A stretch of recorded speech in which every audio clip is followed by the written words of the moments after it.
Hey everyone, GGN here. It's Friday, November 8th, 2013. I'm going to cover the economy in this video. $29 trillion, and also some surveillance news. $29 trillion have been given to the banks since 2008. That's the true total of the Federal Reserve emergency lending. I'm sure that's not the real true number. There could be more or whatever. Lending to Wall Street is not 1.2 trillion as the Fed chairman Ben Bernanke contends, nor is the 7.7 trillion figure reported by Bloomberg, in which Bernanke publicly contests. The real number, argues economist Randall Wray, is a staggering $29 trillion. He writes that Bernanke's recent defense of the lower figure is misleading, and that the chairman's claim that Fed bailouts do not constitute a form of spending is plain wrong. If he really believes that, then he apparently does not understand the true risks to which he's exposed to as the Treasury, as the Fed made the commitments. So he's a really good liar. I mean, if you really understand, it seems like an intelligent dude. Oh yeah, and he's frugal too, and he cares about budgets. He holds himself to a budget. He drives a Ford Focus and has a 30-year mortgage. So Goldman Sachs appoints Zoellick, I think Robert Zoellick, chairman of the International Advisors. He's a former, World Bank? Yeah, Goldman Sachs has announced that Robert Zoellick, the former president of the World Bank, will serve as chairman of Goldman Sachs International Advisors. Advise a firm on global strategic issues. Who are you going to exploit next, right? So that's what it's all about. They don't actually have an article in this, but I think you'll get the gist. India accuses Goldman Sachs of political interference, so that's what you can do. All right, employers are adding a robust 204,000 jobs in October, says McClatchy. So everything's getting better, right? Added a much better expected 204,000 jobs in October. Of course, those are, I'm going to tell you, it's, or maybe they will, but it's mostly low-wage, part-time jobs where basically it's not enough to get by, and you'll have to have two jobs then. But there's just imagine the amount of people that have been out of work for like a year or 2 years or however long since 2008, and those jobs are not coming back. I mean, this is, what do they say? A shot in the bucket or something like that. Drop in the bucket. It's like I said. This is what this modernization of the global economy really means. It's about there's going to be a crap load of people and not enough jobs. That's the way it is. Another propaganda piece, jobs report, other economic measures stronger than expected. So I'm not going to read this, but, they say, hooray to the Federal Reserve System. So, U.S., unemployment 7.3%, but more immigrants, please. So what's the reason? It's actually around 20% when you equate the people that are no longer collecting unemployment, like I've said, and people that are just no longer looking for work. So it says here that some of these businesses are actually for it, like GE, Walt Disney, the Hyatt, Coca-Cola. It says the corporate officers say new immigration law would be a long overdue step towards our nation's immigration policies, with its workforce needs at all skill levels to ensure U.S. global competitiveness. So what does that mean? It means driving down wages by bringing in other people, and that's what this bill was all about, the immigration bill recently. This high-skilled immigration bill that the House approved back in, almost July of 2013. It says here that it provides American employers with access to the world's best talent by allocating green cards to foreign graduates of U.S. universities with advanced degrees in science, technology, engineering, math, and stuff like that. They continue that immigration reform should address the reality that there is a global war for talent, and the way for the U.S. to win that war for talent, they say, is more immigration. So that's why you see stuff like this. I saw this from End of the American Dream, or Economic Collapse blog. It's a good website. But the way they see it, they posted this: we are heading for the greatest doctor shortage in American history. And I think they like to say that because of Obamacare scaring doctors away. But a lot of this, they don't know they're perpetuating the deflation of wages for these doctors and stuff because they're going to import them, right? The physicians to solve the doctor shortage are already here. It says thousands of foreign trained immigrant physicians are living in the U.S. with life-saving skills that are going unused. So, and it says, but see, this is just, again, this, I think it's just another type of propaganda piece, but it says there's thousands of foreign trained immigrants live in the U.S. with life-saving skills that are going unused because they stumbled over one of the many hurdles in the path towards becoming a licensed doctor here. But what about all the ones that are domestically trained? You know, that took on a huge amount of debt to go to school and stuff like that. So another thing, too, is, as you hear this, is there a U.S. shortage of scientists and engineers? It depends on where you live. So they put this out a lot about this. The STEM crisis is a myth. Forget the dire predictions of a looming shortfall of scientists, technologists, and engineers and mathematicians. And someone was telling me that he had spoke with someone or heard someone talking about this that was in this field, and he said that this whole thing really is just a big lie. And it's used to get immigrants to come over here, and that's to compete with them over, you know, wages, or I guess salaries for them. So they want the highly talented, skilled people, but they don't want to pay them. You know, just like the chickens going to China. Now China has been cleared by the FDA to process the chickens, and it's just like this just goes to show you how much they don't give a shit about American workers at all, American people. If they're willing to cut that out, they're willing to grow the chickens here or raise them here in the U.S., send them to China for processing, and then bring them back to the U.S. and stamp it made in USA or product of USA. Arrested Economic Development says 36% of millennials are living at home, delaying financial adulthood, and less than one-third of millennials are employed. They're living at home in record numbers, this generation. They always tell you, gotta get a college education, gotta go to college, right? College is the new high school degree. College costs are astronomical, and many are going into massive debt to pursue a college education. If not, then it's very likely that you'll end up in one of the many top low-paying jobs, since we decimated our manufacturing sector. Here's a little graph of millennials living at home.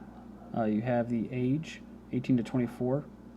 It says 56% of adults living ages 18 to 31 are living at home with their parents. The gender is mostly men, 40 to 32. Educational attainment, mostly some college and high school grad or less. Labor force status, 29% of them are employed, 45% unemployed, and 50% not in labor force. But hey, the Twitter news consumers say young, mobile, and educated. Nearly 1 in 10 U.S. adults, 8% get news through Twitter, according to a new report by Pew. It says as compared with 30% of Americans who get news on Facebook, Twitter news consumers stand out as younger, more mobile, and more educated. As far as Twitter goes, I mean, it's like Facebook. It tracks people. People make Facebook or Twitter, remarks, and they lose their jobs. This is a core function of Twitter, is passing along pieces of useless information. I threw in useless information as the story develops, because most of it's just garbage, right? I do it the old-fashioned way. I go and look for the news. I know many people don't have the time for that. That's why these videos are probably good for them. But it says here, young, unemployed, underemployed, and in debt, millennials face lackluster job market. Rather than starting careers after college, many young people are forced into part-time jobs. So there you go. They're educated, but they're unemployed and in debt. So said he moved back and to live with his parents, continue his job search to fill time. He worked part-time at Best Buy and then temped at Wells Fargo. Received no benefits and all that stuff. Rich families are hoarding cash, to CNBC. New survey of family offices by city finds that wealthy are cash heavy, meaning that they may fall short of the investments return they're expecting, about 39% of their assets in cash. In a recent poll, more than 50 large family office representatives from 20 countries conducted by Citi Private Bank. Then to Bitcoin, it spikes to a record high at $270. This is from November 6th. It said last month the price for Bitcoins doubled from $130 to $270. There's a combination of wider acceptance in China, and even eBay, PayPal were watching. Concerns over the ongoing global money printing delayed taper have sent to the cryptocurrency to a new record high. It says with all the markets now manipulated or repressed by government mandate, one wonders whether Bitcoin represents the last bastion of free market expression for concern at the fiat status quo. or is it already broken? More Bitcoin holders have lost their Bitcoins from the 8th until last week. They said here it's this inputs.io seemed like a nifty service for Bitcoin users. They not only offered wallets, it mixed the wallets up in order to anonymize the coins they stored. It says sped up Bitcoin payments and even spared them from the tiny transaction fees that are typically charged. But there was a catch. You had to trust the company and its internet connected computers with your Bitcoins. So basically they said it was a bad idea, and now these customers are learning just how bad an idea it was. 23rd and 26th, hackers made off with $4,000 of Bitcoins, stolen 2 separate attacks. World's first Bitcoin ATM processes 100,000 in transactions in its first 8 days from the 7th. And the world's first 3D printed metal gun, introducing metal 3D printing to the world as a viable solution for fully functional firearm prototypes. Then you have a dad calls the cops on his son to teach him a lesson. The cops shoot son dead. So you'll keep hearing more and more of these crazy, ridiculous stories. He called the police on his son Tyler after the latter took the former's truck in retaliation for refusing to buy him cigarettes. I guess it's better than shooting your parent over having your cell phone taken away. The cops spotted the lawn care company vehicle, pursued it into the Iowa State University campus, where a brief standoff ensued after Tyler allegedly refused orders to turn off the engine. The cops eventually fired 6 shots into the truck, 2 of which struck Tyler, who had later been pronounced dead. So they claimed that the action was necessary in order to stop the ongoing threat to the public and the officers. So CIA pays AT&T $10 million per year for access to call data. That's what they're paying. It says here to assist with overseas counterterrorism investigations. I'm sure that's what's going on here, by exploiting the company's vast database of phone records, which includes Americans' international telephone calls. Motorola wants you to tattoo a smartphone microphone into your throat. They've applied for a patent for a microphone with a transceiver and a power supply that's designed to be tattooed onto your throat. The idea is to capture vibrations directly from your larynx in order to cut out background noise while eliminating something else you could lose. Gonna move fast here as we finish up. A monkey controls 2 virtual arms with thoughts alone. And this is how they sell it. This is selling it to the people here. The same technology might soon be given to people who are paralyzed, control of an exoskeleton that they can move with their mind. So is that really what it's about? Not really. It's about stuff like Avatar, right? Future Army telepresence, battle droids, and smart guns will change warfare forever, like a remote body. Just recently, you had at Fort Benning, Georgia, the demonstration of several armed robots. These ones were notable for accuracy of fire and their apparent readiness for combat. I mean, technically, that's what drone pilots are doing, right? Kind of like a form of an avatar. Pentagon being pushed into automated technologies for its new high-tech army. So they're always going to try to say that they're going to have power over it until they don't. So at first, when I saw at InfoWars that their take on this new RoboCop movie envisions world patrolled by drones, Americans need to be brainwashed out of their robophobia. You kind of just agree, okay, another propaganda piece. But then I actually watched the trailer, and the trailer's basically saying this guy was used by this company to push robots, saying that the people were scared. They didn't want robots in the U.S., and they were the last country, and they had to trick people, and they had to get a human and merge it with a robot, and that's how they did it. But the RoboCop becomes aware of it and then starts to remember and fights it.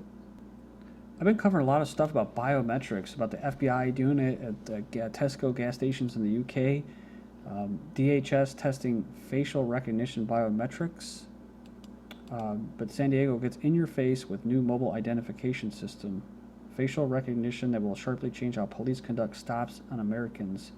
Offers officers the use of a mobile, basically cell phones collect face images out in the field. They have a database already of 1.4 million images. So we've seen the propaganda selling this technology, the IntelliStreets, but now they're actually doing it in Las Vegas. They installed the IntelliStreets light fixtures capable of video recording and I think sound too. They say at some schools Big Brother is watching. It's probably all schools. Parents wondering how they're going to keep their kids safe on social media. Schools are saying that they should do more to monitor students' online interactions off campus to protect them from dangers such as bullying, drug violence, and suicide. Remember that? The laptop that went home with that one kid and he got arrested for having Mike and Ike's? That's kind of creepy, isn't it? The Google barge, they're saying that it's not a floating data center, it's not a wild party boat. It's where people can learn about new technology.